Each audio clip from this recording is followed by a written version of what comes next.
रत्नागिरीमध्ये जागा तसंच फ्लॅटचा आमिष दाखवून 340 जणांची 14 कोटी रुपयांची फसवणूक केल्याप्रकरणी मुख्य आरोपी महेश गोविंद नवाथे याला अटक करण्यात पोलिसांना यश आलं।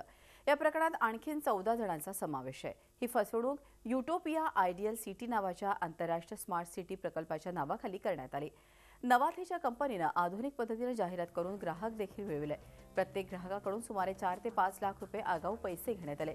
त्याच्या पावत्याही देण्यात आल्या आणि विशेष म्हणजे त्याचबरोबर संबंधित ग्राहकांना दिलेल्या मुदतीत फ्लॅटचा ताबा देता न आल्यास गुंतवलेली रक्कम 15% व्याजदराने परत करण्याचं लेखी आश्वासनही देण्यात आलं।